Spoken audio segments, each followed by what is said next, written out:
সোনামুখীতে ভয়ানক দুর্ঘটনার কবলে ইলেকশন কমিশনের গাড়ি, গুরুতর আহত গাড়ি চালক। বিষ্ণুপুর লোকসভা কেন্দ্রের সোনামুখী ব্লকের পাথরা এলাকায় দুর্ঘটনার কবলে নির্বাচন কমিশনের গাড়ি। আজ আচমকাই একটি গাড়ি দুর্ঘটনার কবলে পড়ে। দুর্ঘটনায় গুরুতর জখম হন ওই গাড়ির চালক শুক্রদেব সরেন।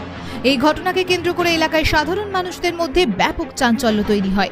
গাড়িটির একাংশ দুমড়ে মুচড়ে যায়। আহত অবস্থায় তাকে উদ্ধার করে স্থানীয় সোনামুখী হাসপাতালে নিয়ে যাওয়া হয়েছে। পরে সেখান থেকে তাকে বাঁকুড়া সম্মিলনী মেডিকেল ও কলেজ হাসপাতালে উন্নততর চিকিৎসার জন্য পাঠানো হয়। ঘটনাটা কি হয়েছিল, একটা গাড়ি ওভার স্পিডে জামডোবা থেকে পাথমার দিকে আসছিল,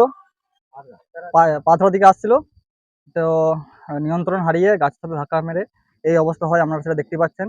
তো আমাদের আশেপাশের লোকজন আমাদেরকে খবর দেয়, আমরা খবর পেয়ে আসি এখানে। এসে পরে দেখি লোকটি ওখানে পড়ে আছে আহত অবস্থায়। তো আমরা নিয়ে পরে সোনামুখী হসপিটালে নিয়ে যাই। সোনামুখী হসপিটালে প্রাথমিক চিকিৎসা হয়। প্রাথমিক চিকিৎসা হওয়ার পর ওখান থেকে বাঁকুড়া মেডিকেল কলেজে রেফার করে। বাড়ির লোক ওকে বাঁকুড়া মেডিকেল কলেজ নিয়ে গেছে।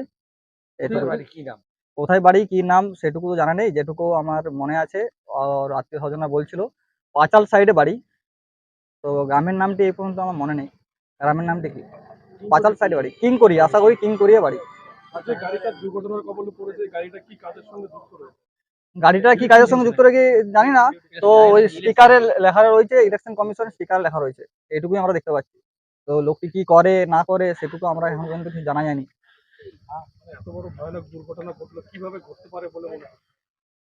দেখুন, আমাদের সাধারণ মানুষের যেটি ধারণা সেটুকু অবস্থায় বোঝা যাচ্ছে যে মদ্যপ অবস্থায় ছিল, নিয়ন্ত্রণ হারিয়ে এই অবস্থা ঘটনা ঘটায়। পুলিশ প্রশাসন এসেছিল তো? এখনো পর্যন্ত তো পুলিশ প্রশাসন কিছু আসেনি। তো আমাদের এখানে দুজন র্যাপ এসেছিল, দুটো বাসে ছিল। 9টা, 9:30। একজনে কি আহত হয়েছে? একজনাই ছিল, একজনাই আহত হয়েছে। নাম আপনার? আমার নাম মুকুল মণ্ডল।